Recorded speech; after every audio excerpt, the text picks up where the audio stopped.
Right now, we're in a beautiful, huge house just north of Holland, Michigan. The lake is right down the street about a quarter of a mile.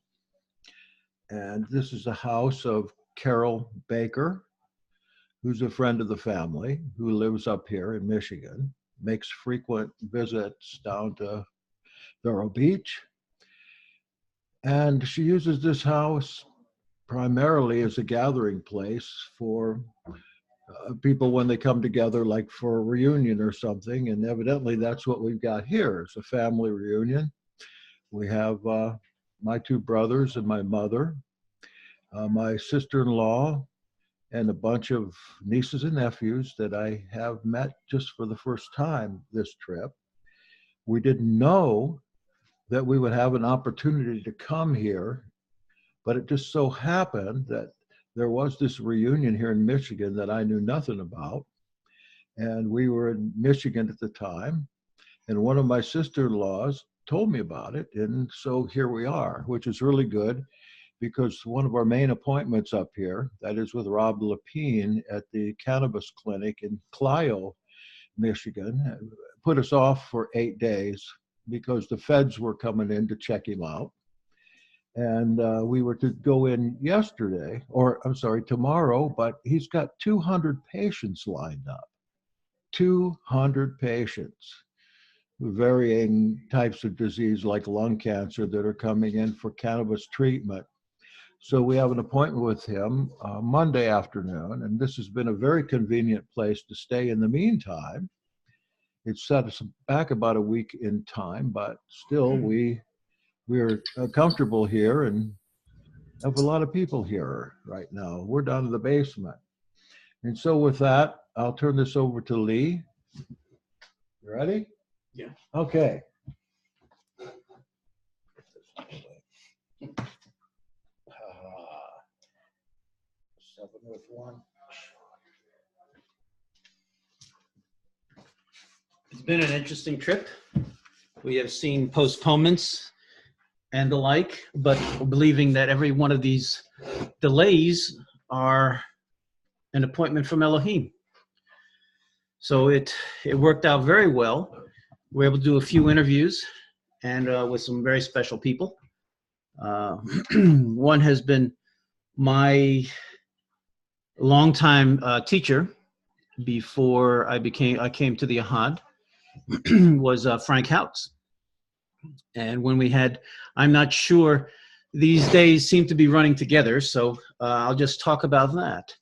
I've gotten his newsletter for a very long time and heard that he was buying a school. So I wanted to get up here to see him and see what further on he was doing.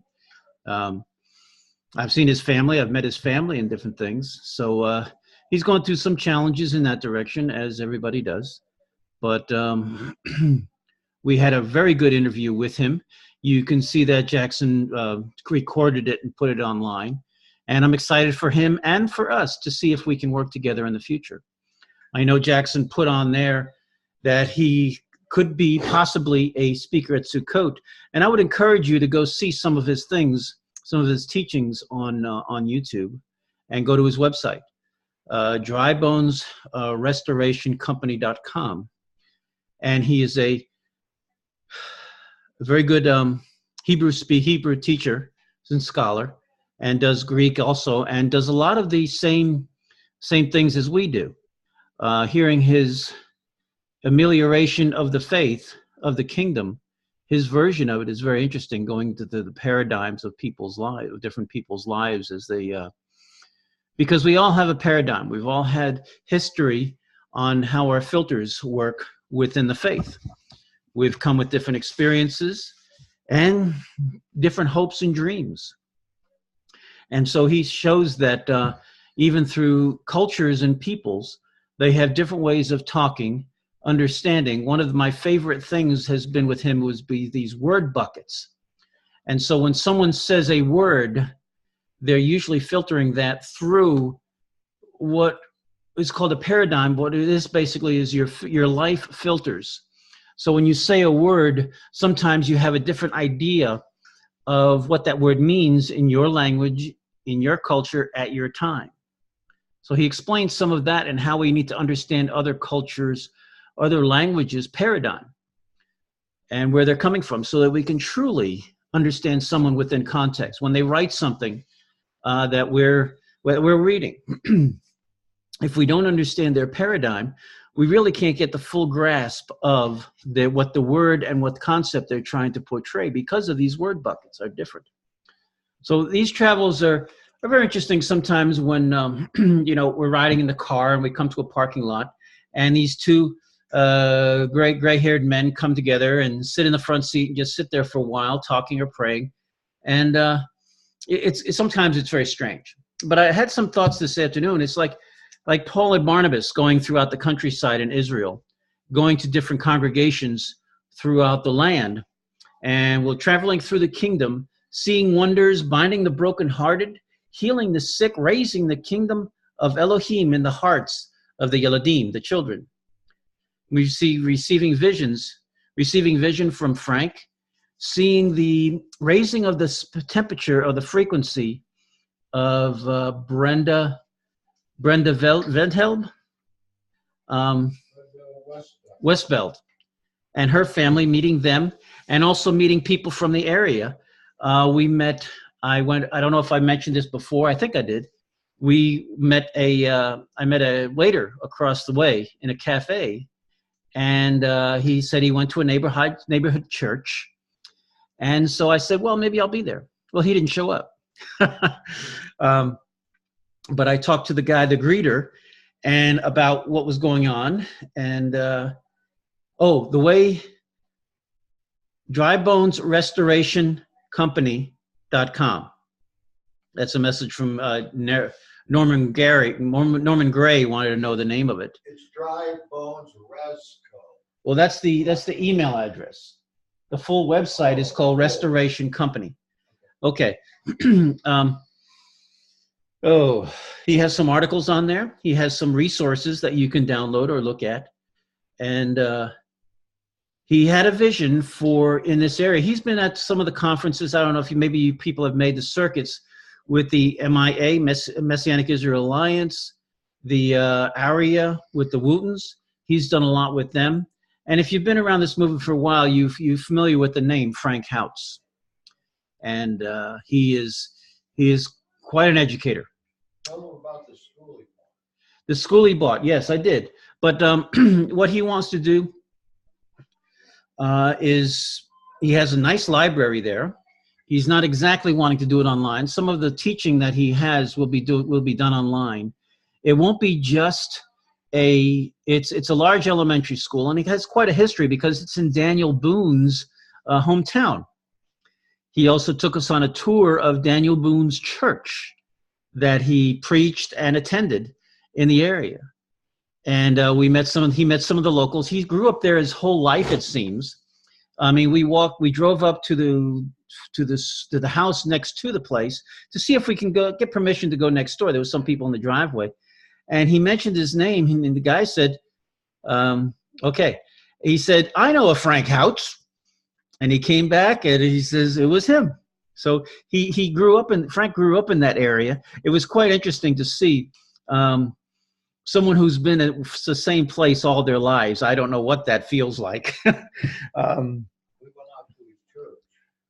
Yeah, we went out to Daniel Boone's church and got a history tour of the area before Frank took us to a Palestinian restaurant that he has a friend at. And so we had lunch with him there. And we had, that's the longest I've ever talked to Frank, because at the conferences and everything's so rushed. He's speaking, he's manning the booth, dealing with family stuff. And we just lost, there it is. And so this was the longest time that I'd ever had to speak with him in one setting. So that was an excellent time. And hopefully we can get him out hopefully he will agree to, but the thing of it is that he has Sukkot with his local congregation. But the what do you call it? the excellent thing that it is, he is on the moon calendar, which I've understood is a full week off this year from the calendar that the Yahad is on, is the Zedekiah priestly calendar. So he could fit it into his schedule. It might be tight, but anyway, it was a very good interview. We had a very good feeling, and he's done these before with different people. You'll see if you go to YouTube and plug in his name, he's done it with a couple of other people. And the vision he has, it does need, as you see in some of the videos, it does need some work because it's typically an elementary school. So to make it a college or an adult type of deal, it's going to take some fixing. With Jackson's interview, you can see him. He almost brushed up against the side of the wall. And if you know anything about green screens, you can't touch them. So we've had a great time. I'll say ministering to people, raising their temperature, getting to talk to them personally, looking eye to eye. And it's been great for us too, because we get to see these people. We've had a yearning to see them and to minister one-on-one with them. So it's something it's hard to do with the electronic media. It really is. And I'm sure you know how it is. It's better to have someone in front of you than it is online, but we work however we can. So I want to pray. I want to ask you to pray for our journeys as you go about your day, so that we can have these divine appointments. And they truly are. It's amazing to see how we come to a place and we're just on time, even though our delays and our frustrations on scheduling, but we seem to be just in time.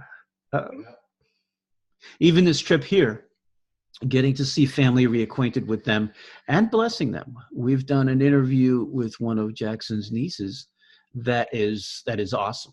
That it really is awesome. Where this young woman has come from and is going to, we believe. She has, we say great potential, but you can see this girl is really attacking life as it is, even with her past. And I've been blessed by meeting all of them. And so we're not done yet. We have a few really interesting appointments to make, as you heard with Rob Lapine, with Mr. Chaparral. Might even get to see a victory or two, and a motorcycle. And we'll report on that later. And then going down through the country, through the middle of the country, and continuing our journeys as Paul and Barnabas. I'm not going to say who's Barnabas and who's Paul, but or if you don't believe them at all. Anyway, two people running around the world, bringing the temperature of the faithful up a little bit. As we go see Shari in Illinois, different ones as well. And now I'm going to miss someone. And sometimes they're calling us and say, "Why don't you come see me?" And I told him, I told Jackson, I says, you need to do a Midwestern startup and then just go to the West Coast. Just drive or fly or transport yourself to the West Coast or something like that to see those people, because the East Coast is easy to get to from, easy. So we're on our way. We're on our way. And we have an opportunity to go see Milwaukee. And if you look at a map, you can see there's a problem between here and Milwaukee. We would get wet, and it's not like Moses is going to part the waters for us.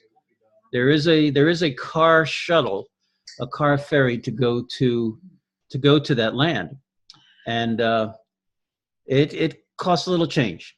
We think that I think it's worth it, although I'll have to go on ships anyway. So we have a ferry that will go out from Milwaukee, from just north of here to Milwaukee, and come back. And so instead of going all the way around the south and come back up, we could take this shuttle going across. And it's about $100 one way, and of course a little bit less than $200 round trip.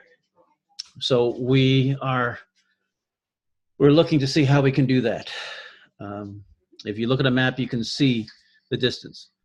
We're running low on energy, but we're getting filled up here. We're really getting some rest here at this house. It's a good time for reunion for Jackson and everything. So I am going along for the ride, kind of, and just seeing the wonders of Elohim.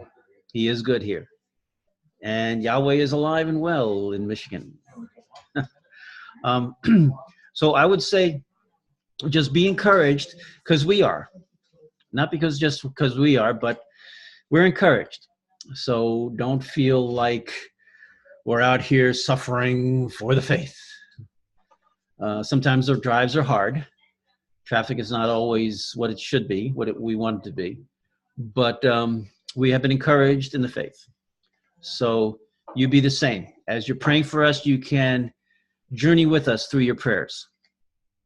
So I will say adios from here in Michigan. And wherever you are, just have a good shalom this week. I have no challenge for this week except to keep on praying, keep on believing that what we're doing here is the faithful for the kingdom of Elohim. So at that, I will give you back to Jackson, and we shall finish up. Thank you. The one interview I just wanted to mention is the one with Denise Kimmy Snyder. We've been in touch, I'd say, for most of her life. She's 31, primarily through the internet. She's also one of the administrators for the think tank. But I would say probably in 2005, I got in touch with her because I had heard that she had fallen to schizoaffective disorder, which if you know anything about that, it's very, very serious mental illness that one never is able to heal from, according to the psychiatrist. What happened to her was that when she received this diagnosis, they put her in therapy immediately, that is drug therapy. And it went from one drug to another, to another, to another, to withdrawals, to deep psychosis, until Kimmy finally realized that she didn't have that at all. But by the time that realization came, she was addicted to numerous psychotic drugs or neuropsychic drugs. And she decided to crawl her way out of this pit of Sheol. That is the interview that I did. I wanted to know in an hour what she could tell me about that. That interview, again, is up on jspresents.org if you want to listen to that. And especially if you got youth around, this would be a very good thing to listen to. It's also on the think tank. I think I put it up there. But the story is about how a person can, through faith and knowledge, dig their way out of the deepest pit imaginable, even a pit that's labeled psychosis. So take a listen to that. And as Lee said, we have been paranoid, schizoid. Oh, that's interesting. Well, that's all right. Huddle balls. We had to wait now 8 days. We were postponed on our appointment at the cannabis clinic with Lapine, and that was a major problem in our schedule because I think I mentioned that he had slews of patients that week, and he had the government coming in, and he was not expecting this. So we scheduled for tomorrow, and then after that, he had to postpone again until Monday. So we wouldn't have had any place to stay. And I came to find that we were having a family reunion in Michigan. I'm sure it was mentioned to me, but I don't remember about it until my sister-in-law, Amber, mentioned it when we got to her place in Michigan. And so this has been providence for us to have a place to wait out our postponement, because we certainly weren't not going to come back this far north again. We were headed back down. And that'll be really interesting on Monday. We're going to spend at least a couple hours there before we have to turn around and come back here. Then we'll be heading to Milwaukee, as Lee said, to go see the person you know as Maverick Chaparral. As far as Texas, I've been trying to set something up in Texas for a year and a half. I find that the price of airfare to Houston is nothing right now, about $150 round trip. Just need a place to stay. Anyway, Chris Schaefer is Maverick's real name. And we have had petition after petition to get him out of the think tank. But understand that when he puts something up there, it's because he's trying to stimulate some conversation. A lot of the things he says are pretty off the wall. And I have been happy to put him back in after kicking him out time after time. So we're going to go have a meeting of the minds there. Then we're going to head over to Madison, Wisconsin, where there is a pastor of a Messianic congregation. His name is Johnny Carlin, and he was a foster child in our home for a while, back years ago. He picked up on some of the website things that I had done, I'd say probably 15 years ago. At that time, he was an Assemblies of God minister, but he changed his thinking and came back to Torah. He's got 4 brothers that are Assembly of God ministers right now. So you can imagine when they get together, it's something like when I get together with my brother, Pete, who is at the opposite end of the spectrum than me, and try to talk theology. It usually turns out into some kind of fiasco. So that's my mother in the background there. She's sitting here. So we're going to go see Johnny, see if we can bring him into the Ahad. And he's been flirting with it for a long, long time. And he has acquired a building, and he's having Shabbat meetings there. And he invited us to come stay in the building there. We're going to head down there then to Springfield, Illinois, where I have a granddaughter. It's Mignon's granddaughter, who has also had a stay after a psychotic break in a mental hospital. And she's come out now, and she's trying hard to find her way back through prayer and fasting. Oh yeah, where in Illinois? Just let me know. We're going to stop by and try to encourage her, and then we're going to go down to Shari Gamble's place. Hopefully, the Braille machine that we ordered will be in by then. Ordered it almost 2 months ago. They said it would take 8 weeks to deliver. They're delivering it there in Mount Carmel, Illinois. I really want to see that. Sherry's already prepared to run it for us and do whatever we need to have done with that. That will open up a whole new place of ministry for us in the Braille community. Besides the audio stuff we do, we can start printing our books actually in Braille. And we've got several other visits on the way down. We're going to go to Memphis, Tennessee, to see a fellow who is in prison there, a fellow that's come to the right track. And I was going to read his letters that he sent to his mother, which I acquired, but I'll leave that for another time. Probably just do a event on that. But he needs literature, and he doesn't quite know what literature he needs, but he wants to get into the original tongues of the scriptures. So that's what we're going to try to do with him, is set him on the right path. Down to Louisiana, West Frankfort, Johnson City. That's in Tennessee, isn't it? Going down to,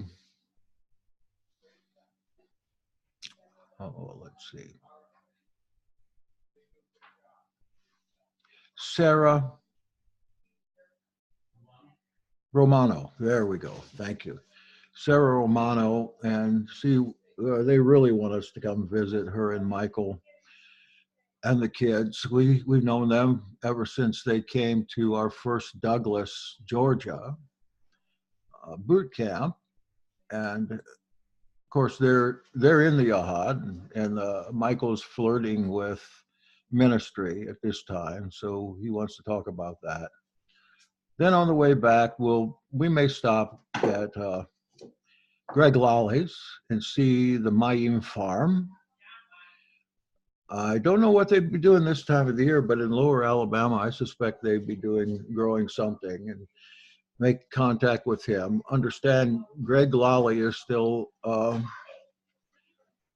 part of the Ahad, and he's there as an advisor on what do they call them? Heritage Seeds. Heritage Seeds. There, in his farm, he has expanded it greatly since we were last there 2 years ago, and some of you may be following him as well. Then we've got an appointment in Pensacola, Florida. I knew you want to get your head in here. There's Betty. You want to say a word? Yes. You want to sit down? No. Okay, get your head down there so we can see you. Here is lovely mother. We're having a great time. Heirloom seeds. And I'm glad to be with my son. We don't often get together like this, but we have a big family reunion, and so we're getting ready to eat. So I'll just leave. Okay. Invite you up, Jackson. All right. And Lee. Marcel says hi, Betty. Oh, is that Marcel? She's on here someplace. Oh my goodness. Yes. Tell her I said hi. Okay. Then, assuming that we have enough gas money to get home, we may end up staying a few nights in prison there in Memphis as vagrants. But Father has always, I've been in some binds on these trips, I'll tell you, but he's always been faithful.